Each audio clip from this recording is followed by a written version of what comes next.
Frank Miller on the motherfucking beat.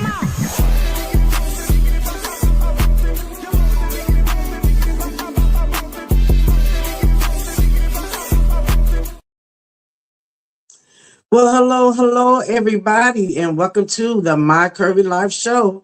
Well, none other than your girl, Miss Lady Fonda, coming at you on this lovely day. Also, I bring you greetings from my co-host, Miss Latanya and Lasagna Jones, who always keep it popping in our social media arena. Thank them for all that they do. Well, hopefully everyone is having a wonderful, wonderful day, guys. I think we could say spring is here. I believe. Yes, it is finally spring, guys. I believe. This weather can be tricky. It goes back and forth. You already know. I wanted to come to you guys tonight. I got a special guest that will be coming in just a moment here. He is going to be coming in on today. I just have a few announcements that I would like to make with you all. And the first announcement is Mary Kay Cosmetics, guys. Mary Kay Cosmetics. You all know that I am a consultant with Mary Kay. I'm like 100% believer in the cleansing system with Mary Kay Cosmetics. So right now, I am challenging you all. I am in a challenge, guys. I need 25 sold. But I want to get you connected with a wonderful skincare system. What is being offered or special today is going to be the cleanser and the clay mask. I'm pushing for you guys to get on a skincare cleansing regimen. Cleanser and that clay mask, the charcoal clay mask. Number one, number one for one of the products that Mary Kay offers that seems to be the most popular is our clay mask. Okay, so contact me. I'll be happy to get you one shipped right out to you and let that skin start feeling lovely. Okay, men, we do have a cleansing system for you guys too. All right, so contact me, guys. Secondly, I wanted to kind of really quick say how I'm going to be handling future hunger feeds, because I'm still going to do hunger feeds, guys. You already know I told you I was going to transition and keep it all going. So what I'm going to do, because what I realized is there are a lot of different churches here that offer hunger feeds on certain days. But what I'm running into is as I'm driving and every like intersection I hit going onto the interstate, they are homeless there. And a lot of them are asking for food, are asking for, help. And so what I'm going to do, guys, I'm going to be that lady that's going to have those, I'm going to call them sack lunches. They'll include a sandwich, chips, drink, and a snack. Drink will probably be water, but I'm going to be providing those on the go. Okay, so this will be an ongoing thing. It just won't be like one hunger feed and that's it. The Lord put that in my spirit to do that, and so there's a lot of hunger and homeless people in this area, and I am going to cater to those needs. So I will, when I leave the house, carry so many lunches with me, so many sack lunches. And as I am going, because it's a little bit different here how this goes versus Omaha. Here, there's a lot of people that are in the parking lots of the grocery stores and the parking lots of Walmart. They're walking around, they're asking, if you could give them something to eat. Also, there's a lot of people, again, on the interstate intersections. They even have tents set up underneath the bridges and things of that nature. So I'm going to be catering to those that may not have transportation to get to the different churches and different organizations that are offering feeds. Okay, so that is what your girl is going to be here doing. You are so more than welcome to continue to contribute and support in helping those that are in need. It don't matter where they live. If there's a need, then we as people that love God, people that love being who we are, we can contribute if we are fortunate enough to do so. So please consider please consider. Again, up in the corner there. I don't know if I'm pointing right. I might not be that way. You see my Cash App signal is there. If you'd like to be a blessing, you're more than welcome to. But what I am going to ask you to do is please pray. Pray for those that are less fortunate. Okay. Thank you so much, guys.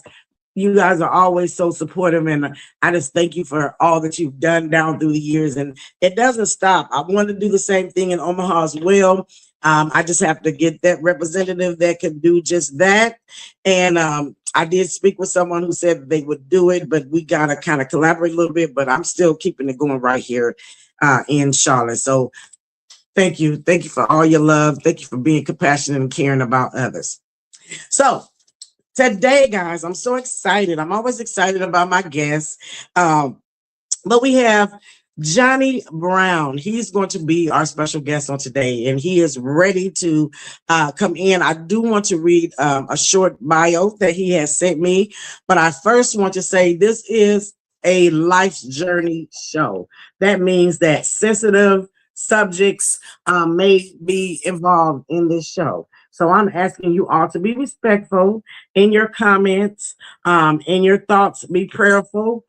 We appreciate it here. I appreciate it. And I'm going to go ahead and read the bio that Jonny has sent me, and we're going to go ahead and let him in the show in just a moment. 10 years ago, I was diagnosed with bipolar disorder type 1. While I am well and stable now, it was a solid 8 years of hell for me and my loved ones.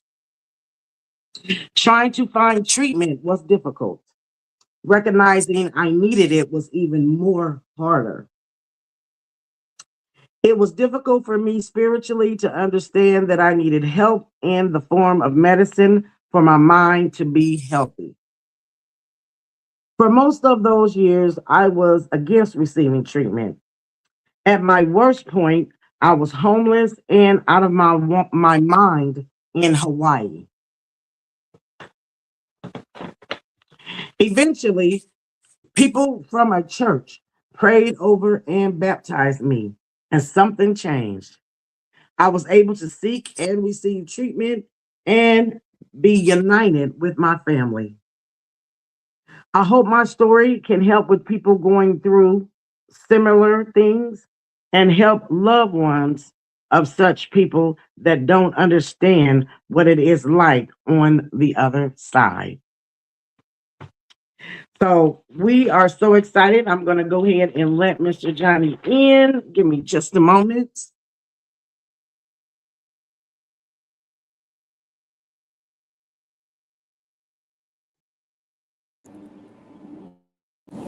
Well, hello there. Hey, Fonda. Welcome to the My Curvy Life Show. Well, I've never really been on a show before. Well, welcome to your first show. Yeah, it's an honor to be here. Thank you so much. You're a little bit delayed, but that's okay. It sounds just a little bit delayed. You're when you respond, but we're going to work through it. Okay, we're going to work through it. So, Jonny, let's start out with you telling us just a little bit about. Well, actually, let's just start where you were diagnosed with bipolar type 1. Let's start there. Yeah, so I had issues throughout college with depression, but never really mania.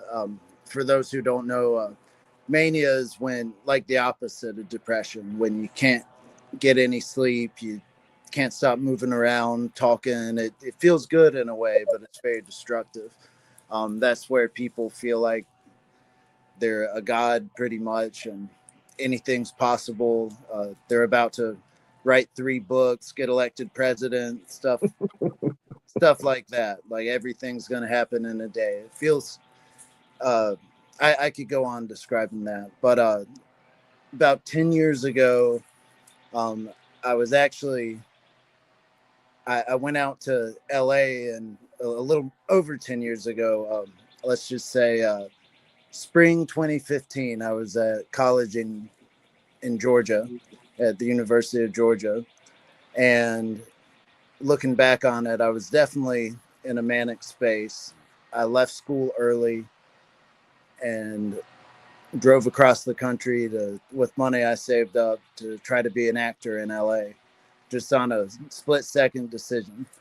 And it's been about a year there, and a lot of people over time were getting kind of concerned about me. I was abusing some drugs. My mood was all over the place. My brother came out to visit me, and he was worried. Then my dad came out to visit me, and he was worried, and my mom was worried the whole time. And I hadn't really gone fully off the rails yet, but then I got deathly ill with pneumonia. Mhm. Um, they didn't think I was going to live unless they gave me a very high dose of steroids. And I had actually been seeing a doctor about my mood, and I remember saying that, "Hey, I know a strong dose of steroids can affect someone mentally, and they think I might be bipolar." They weren't sure then because I hadn't shown extreme mania. But basically, I got the steroids shots at the hospital um, to keep my lungs from failing. I remember seeing the X-ray; my whole lung was just white. Um, Mm. and I remember, though, I was at a time where I was actually peaceful with the idea of death. I had, like, spiritually, wasn't really that fearful of it. I was more fearful of losing my mind.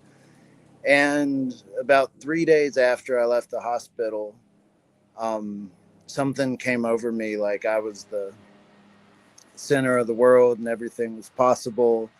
I was actually very peaceful for a while. I felt in touch with God in a very strong way. But I actually um, felt so confident spiritually, and some of this could be from the medicine I was on, the steroids they gave me, and it affected my brain. Some of it was spiritual. I think they go hand in hand in that area. Um, but I taunted Satan. I said I was so confident in God that um, I summoned Satan to taunt him and said, "Give your best shot." And I told God to throw me out there on the front lines, that I wanted to be like a instrument. And nothing bad happened immediately. I actually spent the day like meditating in a park, and I had been uh, I was always drawn to homeless people, especially ones who I could have a conversation with. Mhm. Ironically, I was always so curious about it. Spoiler alert, or we already heard it in the bio, I wound up being homeless eventually. But I was just peaceful and meditating, and then all of a sudden that night, um, it felt like I was being stabbed all over, and I started hallucinating, like experiencing a lot of people that I really cared a lot about. It was like I was getting stabbed all over, like a horrific hallucination. Mm. And I wound up back from the park. I wound up being found, honestly, passed out naked in my front yard. This was in Oh. LA. And that medicine had combined with my brain that was kind of on the fence. And it was what was called a steroid induced psychosis. Um, and it just happens to be to be about a day after the spiritual element happened too, with that challenge I made and kind of offer I made, which some might see it as just a coincidence. I kind of, again, I see things going hand in hand. Um, Spiritual and science don't cancel each other out to me. We might get to more of that later, but I wound up, uh, that medicine had such a bad reaction to my brain.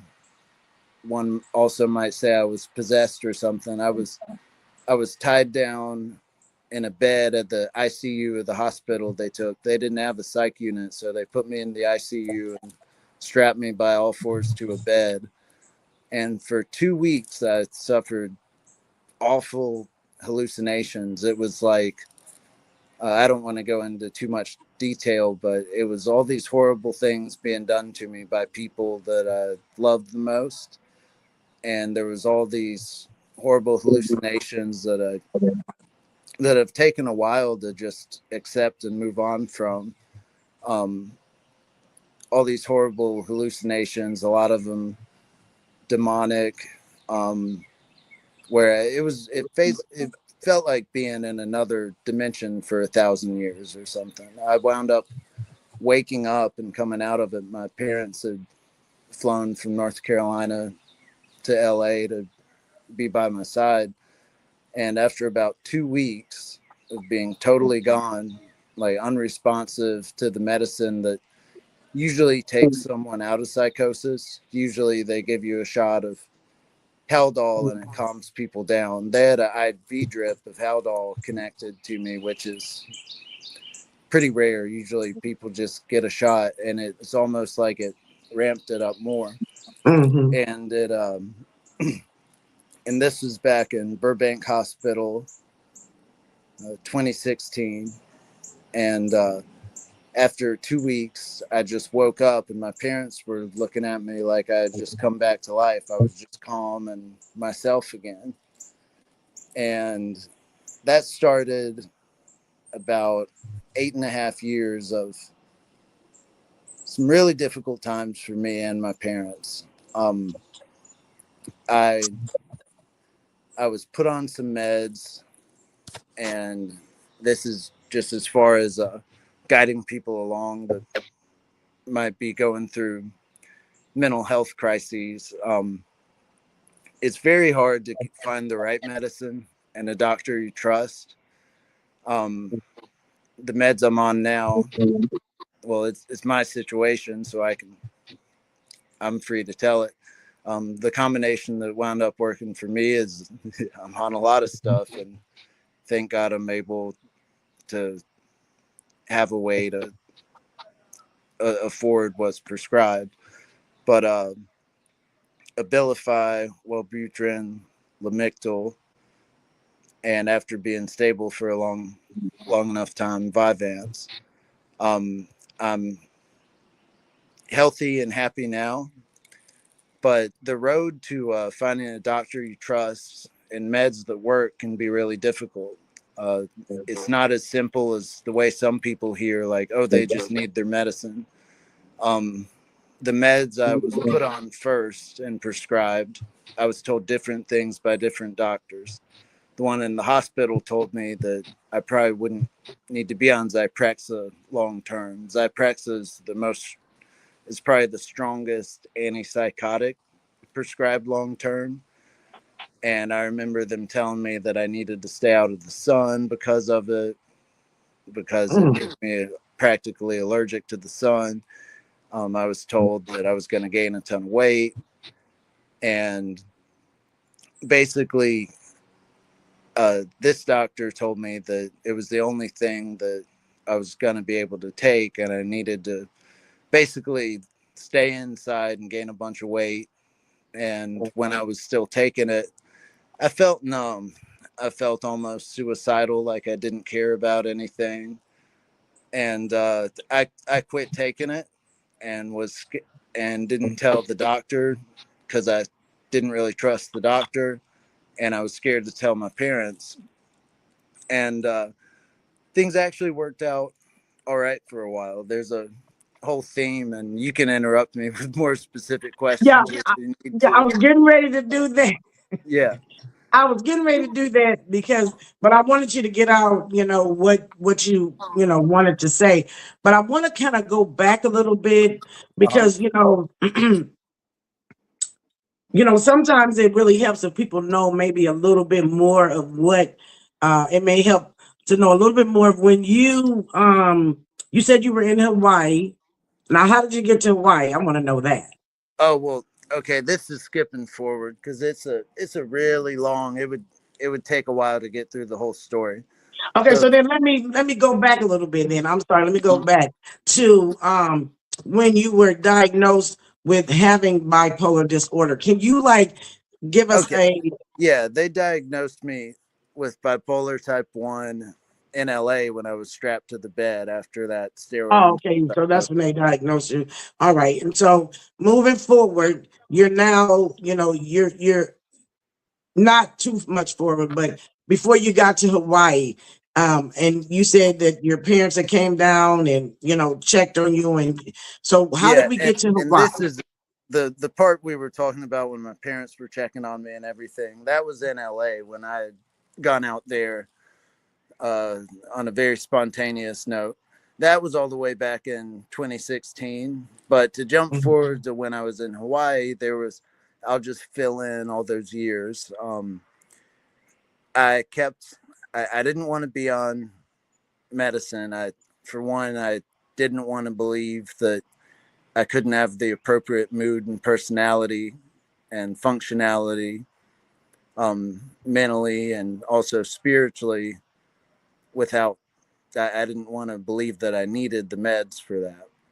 Um, Right, so there were long periods of time. I would usually go 9 months to up to a year and a half, not on medicine, and I would do okay. I would hold a job. I've been working in restaurants mostly since then. Um, and then after 9 months to a year and a half, I would have a manic episode. It starts with hypomania, which is usually someone just seems really productive. I would seem more, I would seem funnier, more productive, more energetic, more social. But then all of a sudden, people would be concerned, and I would transcend into mania. And usually, it happened several times in this 8 year span. I would would leave something a job. trigger excuse me, would something trigger you into that, or was it just something in your mind that made you cross over to another, Well, to mania? I used to I used to like to think that something would trigger it, like you could go back and point out certain things. But from where I sit now, it was just a ticking time bomb because I wasn't on the meds available to me. But I didn't know which meds were the right ones at the time. And it Gotcha, took a while to gotcha. find that. So I don't regret the decisions I made to not be on certain meds because there was no way to be able to tell which ones worked. Um, Now, what I do regret is, and that's a big word for me. When I say regret, like I don't have shame over it, but what I, to put it a different way, what I would do if I had it over to do over again, I just would have been more honest with my doctor about doubts and honest with my doctors about not being on the meds. I was kind of worried almost and paranoid that if I told the doctors I wasn't taking the meds, that I'd get in trouble or something. But Wow. I would I would always wind up going manic, losing a job, then getting tricked into checking myself in, tricked in a good way by my parents to a mental hospital, or I would uh, I would be so out of it that my parents would have to contact authorities and prove that they were worried. I was never a danger to someone else, but they were worried that the way I was acting, I was going to get myself killed or something, which easily could have happened because I was going around. It, it would go from hypomania to where it just seemed like, oh, that's an energetic, positive person, to mania where it's almost like I had a death wish socially and uh, and physically, because I was going around just saying the most offensive, ridiculous stuff I could think of. Part of me thought I was entertaining people, a different dark side of me Right, trying to right. self hurt. One of the most difficult parts of living a healthy life after going through a manic episode, and I know it's this way for other people too, is you have to come to grips and take responsibility for the things you said and things you do, and it's not an excuse. Like, I'm responsible for anything I say and do, but most people understand that, okay, they were out of their mind. But I sorry, I'm getting a little all over the place. There's just so much to tell. It's But getting on it, let's see. I will just go back to the point we were on about this, is getting on the right meds and getting to where I was in Hawaii. So that was the pattern I was on of. yeah. How'd you get to Hawaii? Yeah. That's what So it happened when I was staying with my mom in Charleston, working at a good restaurant, saving up money, and um, I was actually stable when I made this decision, but I wasn't on any meds, and I had I had just gone to treatment for a really long time, and my mom was hesitant to even let me stay with her because I wasn't on meds, and she everyone in the family was hoping I would start getting help. But I did well for a while. I decided that instead of moving in somewhere in Charleston, I Mhm. wanted to go somewhere in the mountains over the summer. So in June, I found on a cool website called coolworks.com. I found a job as a waiter in Skagway, Alaska. And I had another good couple months. And then after about 9 months from my most previous episode, I had an episode in Alaska, which is what my family members were worried about. And luckily, my boss was a really good person. Shout out to Mike Healy and Skagway Brewing Company in Alaska. For the most part, it was a beautiful summer. And then on into mid September, I had a manic episode,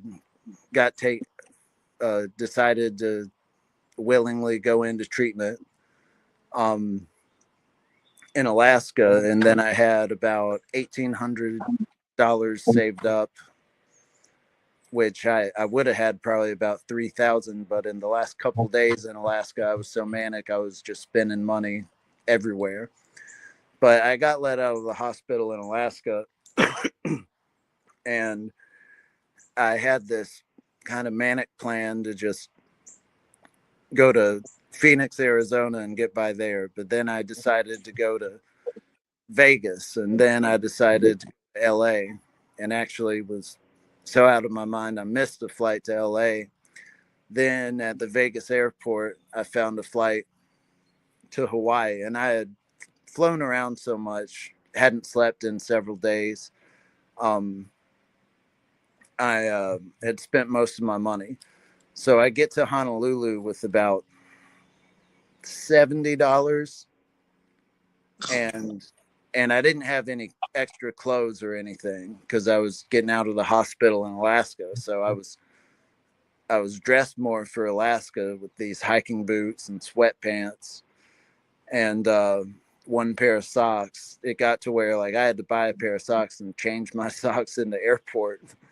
Um, but anyway, I got to Hawaii with about $70, spent about 40 of that on a lift to town. Then the rest went to just cigarettes and food. And all of a sudden, I was uh, I was homeless in Hawaii and no money. And when I was out of my mind, saying all sorts of crazy stuff, um, in a kind of dangerous part of town at like 5 a.m., I got mugged and lost my wallet and my phone. Um, so I was homeless, out of my mind, and without a and no wallet. identification. Yeah, no ID, no phone, and parts of it since I was in Hawaii were absolutely magical. Like it's probably the most beautiful place on earth. A lot of the I've most. been, I've Oh been yeah, there. Yeah. oh yeah, you've been. So some of the kindest and most generous people I've ever met. Then some of the, because of the parts of the world I was living in, I mean, the type of world I was living in, I, I mean, just on the streets and everything, I met some of the angriest people I've ever met too. Wow. It would be like that just about anywhere if you're walking around on the streets, but living on the So, street. so how But long how long did you stay in Hawaii? I And how was did you get I back was to yeah, I was walking around homeless in Hawaii for about 3.5 or 4 months, and basically I got to the point to where I had gotten taken in unwillingly by the cops to the hospital several times. And in Hawaii, it's a little different than in North Carolina. Uh, it's they can't hold you when you're still out of your mind, which there's a there's that's a sensitive topic because people should still have rights when they're out of their mind. right, right, However, the best thing for you when you're out of your mind is to get treatment. But if you don't get someone to a point to where they're willing to receive treatment, the whole experience of getting dragged into a psych ward and then getting out all of a sudden can make people distrusting of taking meds or anything. So so I didn't go willingly until after I had spent the night on the beach in Waikiki, and church was setting up. I didn't even know it was Sunday. I didn't even know what day it was. It's called the Waikiki Beach Chaplaincy. Shout out to them. Definitely one of the prettiest church locations. It's the beach in Waikiki. oh yeah, So, yeah. so I helped them set up, and they fed me, and um, I helped them break down. And they could tell I was going through something. I was being nice and helping them, but I was also talking everyone's head off and clearly in need of help. They gave me a bag of some supplies, some food, some extra clothes.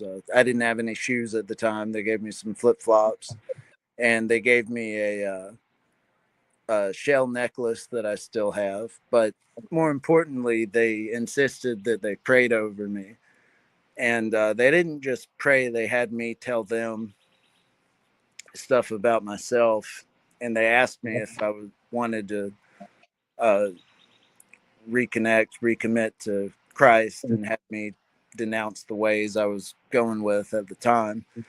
And I was baptized eventually after they prayed over me. And about probably about 36 hours later, I was checking myself into a hospital that I had previously been dragged into. Hmm. And it was actually interesting because I was calm when I was checking myself in, and they were like, "Are you just looking for somewhere to sleep? Because you don't really seem like you have anything wrong with you right now." So then I almost put on a show to get taken in,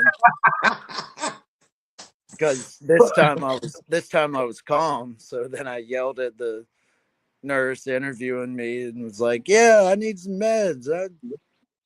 I'm about to snap." All right, but but then I was able to get in and start treatment. A social worker reconnected me to my family, and Hmm. I made arrangements to go to a rehab facility in Asheville, North Carolina. Which interesting thing, I found out later that um, it wasn't addiction as much as self medicating that I had been going through, because there was for me there was more stigma to face having plain bipolar issues. I wanted to see it as just a simple drug and alcohol issue. Um, it also happened to where it's easier to get in and get covered at a rehabilitation facility than a mental health facility. Um, Mm. which I having seen the inside of both of those types of facilities, I feel like they need to have more expansive mental health care for people going through addiction, because sometimes there are issues that you can get through more of a lens of mental health than the pressure of maybe never touching alcohol again. I'm not saying that there are some people that should just be getting drunk all the time. Not at all. Not at all. But I Right. I I learned while after being in rehab for 2 months and then living at a sober house in Asheville for a month, the it it really hit me that I had been up for a while manic, and then I was depressed, and I realized that even being sober, I needed to focus on the bipolar side of things. So luckily, I was blessed to be able to go to a place called Hopeway, which is a great organization. It's a Mhm. mental hospital, but more of a different take on it. You don't feel stigmatized. The place looks great. Um, they lift you up. There's a dark side of mental hospitals that, some of it's been portrayed. Nothing recently has portrayed it really well. I'd love to see a good movie out there to help people, but it can be really traumatic. You can feel like some wild animal getting taken into captivity, and it's a weird situation, because I can say, as someone who's been out of his mind, homeless, living on the street, that what I needed was treatment, but I wasn't accepting of it unless I was talked into asking for it myself. And one thing I forgot to mention, sorry, I'm going a while, but I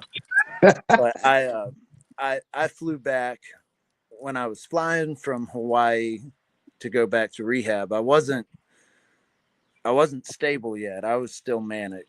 I had just kind of, what would happen a lot, what I would learn the role to play to get the doctor to clear me to leave the hospital, and then I'd get right back to being manic, which is kind of like a huge high in itself. It gets addicting. It's destructive when you get stable and see what you do, but it's like the strongest drug in the world when you're manic. You go for days Mhm. without sleeping. A lot of people, multiple times, thought I was on the hardest drugs you could be on, which, on another note, at times on the streets, I did experiment with stuff. But what I mean is, there were times when I wasn't on anything, and a cop or a stranger or family members were convinced I was on something really strong. Like there was a time a cop thought I was on meth and tried to give me a DUI, and then there was nothing in there. Oh wow. So it's So mania is that strong of a thing. But sorry, real quick, I landed in Charlotte to get on a flight to go to Asheville to get picked up and go to rehab. But instead, I marched myself from the Charlotte airport all the way to Novant Hospital in Elizabeth. So that's about a 7 mile walk, I think, in flip flops in December. This was, and I that's checked myself. horrible. Yeah, I checked myself into the hospital, and shout out to the good doctors there, Dr. Carter, Dr. Sameko, Dr. Arose. There were all these doctors that I'd been treated by before, and I kind of developed this, I don't know, connection, or I wanted, something in me wanted to go check myself in, but then be declared that I was okay. But anyway, I was back in the hospital, and finally in a setting where I checked myself in, and a doctor talked me into getting on a long lasting injection of Abilify. So I wouldn't need to worry about forgetting to take the pills, or just on one instinct not taking them anymore. And I'm still on that now, and I needed some other meds to balance that out. But it's a really complicated situation getting to where you trust the doctor and find the right combination of meds that work. And here, I'll let you chime in with some stuff. Sorry, it's a long story, and That's hard to okay. get all the details. I'm, that's okay, Johnny. That's okay. I actually, my heart does go out to you, and also those that may be experiencing these same issues that you experience. What I want to know is, at what point now, where are you now? I Where know that I am it's now, let, let sorry. me let me finish this. I know that it's important. I've heard from others that have had mental illness challenges that the most important thing is staying on your meds. Would you agree with that? And where are you now in your life with this walk that you experienced? Okay. Well, first off, for where I am now, I'm still on the right combination of meds, and I'm always checking myself to make sure if to see if anything needs to be tweaked. And I meet regularly with my psychiatrist, and I found the right one too, that someone I can trust. That can be a difficult part. I can I, imagine. I would agree that it's very important to take meds, but I think before the meds, before just taking the meds, I think there's some would call it just psychological. I'd say more spiritual, um, where I, it's accepting that I need that I need the meds almost before. It's so the meds, taking the meds, sorry, is definitely maybe the most important thing. But if you add the spiritual element, um, what gets me at a point to where I'll willingly accept the meds is, rather than saying God made me with a broken brain and my personality's screwed unless I take these meds, and then putting all the control on the doctor and meds. It's more of a mindset where God God made me to be able to experience higher extremes and higher highs and lower lows, and to go through stuff like this, to where one, getting through it gives me an ability to be thankful at all times, because when you've lost your mind before, um, and then gotten it back, um, material things don't mean as much anymore. You can appreciate things more and keep track of your material things, which is nice. But I'm grateful every trillisecond that I'm sane. Amen. I'd say before, my importance before learning that the meds are the most important is getting a uh, healthy relationship with God. It and that doesn't have to be like, for myself. I've accepted Christ, and I'm a follower of Christ. I'm careful with using the word Christian sometimes, because there are Christians who don't really act like they follow Christ, and then That's but true. yeah, I'm a consider myself a strong believer and follower of Christ. Man. But it doesn't have to be specifically Jesus for the point I'm talking about now. It's Jesus is a good person to go to, because if you're talking about someone forgiving and empathetic, but Amen. getting to the point to where I realize that things are in God's control and I can align with it Amen. or not. Um, it's for the medicine to be important to me. I have to understand that God Mhm. allowed, God allowed the medicine to be made, and allowed for me to experience absolute hell, to eventually get through it to where it would almost make me stronger, having gone through the whole experience. But Well, let me kind of, say this. Let me say this, brother. I don't mean to interrupt you, oh but yeah, let me say this. So, we all go through things in life, in order to be able to help someone else. And we never know what those things are going to be. And some things that you went through, I may not ever go through. Some things I went through, you may not ever go through.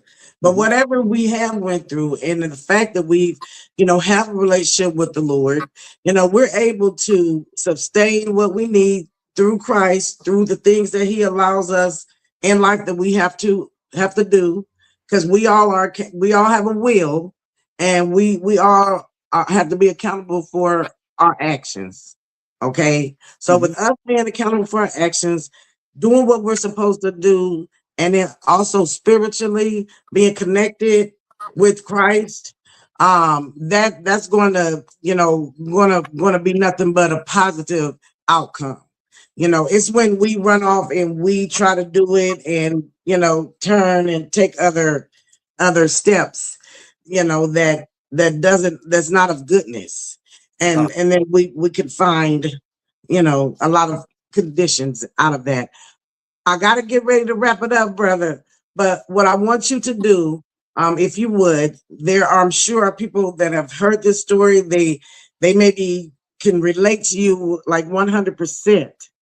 What can you tell them? What golden nuggets can you share with them to help them get to the point where you are now, or to get out of the situation that they're in now, that relatives to what you've been talking about? What let's what would see. you tell 'em? I'd say if you're distrusting of the medicine or treatment, um, that's okay. The first part of it is understanding that there is something going on.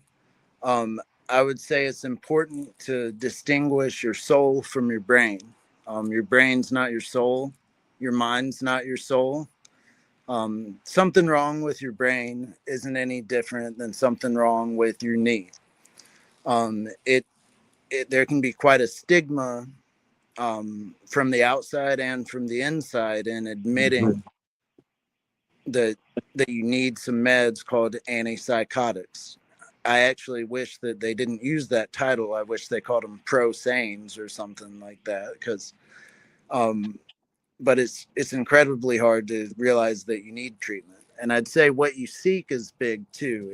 If you seek escape, then the meds are just going to turn into another thing that you're trying to use to escape reality. If you seek peace and love and stability, then once you're seeking that and really want it, the meds can contribute to that. But if you put it all on the doctors and the meds and not on what you seek, what you do, the higher odds are that stuff will eventually change and go back to the same thing. I think that Gotcha. there's that. There's this old story I heard, this parable, um, where, and this is about understanding that the doctrine of meds are things God sent to help you. But you've probably heard it before, where there's this flood and a guy's sitting in on his porch, and someone offers him a ride, and they say a flood's coming, and he says, "Oh no, the Lord will provide." Then someone shows up in a boat, and he says, "Oh no, the Lord will provide." And then someone, when he's on his roof, in a helicopter, and says, "Oh no, the Lord will provide." And then when he meets God, he says, "All I did was stick to my faith, and you didn't help me." And then he says, "Well, I sent you a car, a boat, and a helicopter." But finding a way to see medicine as just something God allowed to be discovered to help you, instead of seeing your brain. If you see your brain as your soul, then it's really going to create an internal conflict, even if you are on meds. Because I've met a lot of, because the goal is to be happy and stable, not Yes. stable without some sense of happiness isn't really stable, because you're headed in that direction to where you're probably gonna, either on meds or not, get really depressed. And then if you're depressed, you're more likely to be manic. Um, I think a lot of it's what you seek. And if you've experienced mania, it's hard to stop seeking it. That feeling of feeling on top of the world. And Mm, this is when faith in a higher power, or I should say deeper power as well, because it's alpha to the omega, not just a higher power. Um, this is where that comes in, because if you can put yourself in a situation to where you're channeling what's good and what's God through stability and humility, then you don't have to be all high and up on top of the world to right. feel good about yourself. And mania is like a glimpse of uh, it, the feeling that you're the most important person. It's where when people go manic, they wind up thinking that the government and aliens is following them around. All that That's perspective, true. all that perspective can be channeled into where if you just go with God, and this is for when that stuff starts to creep in, like paranoia and stuff again. Yeah. If you just realize that no, it's not the government and aliens following me around. It's actually that God is that is God is so great to where you are basically being followed around heavenly, We and just have you're the center of your own life. I'm gonna That's add all to that. you We need to. just have to trust God, brother Johnny. We just have to trust God. Oh But yeah. brother Johnny, I hate to end the show, but we're gonna have to go ahead and end. Thank you for sharing your story with us.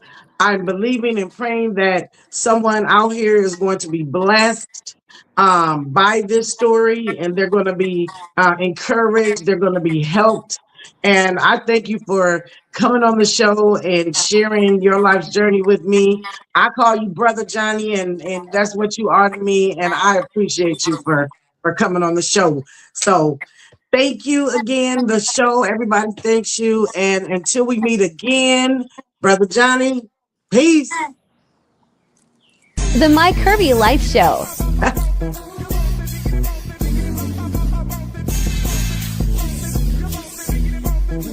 Frank Miller on the motherfucking beat.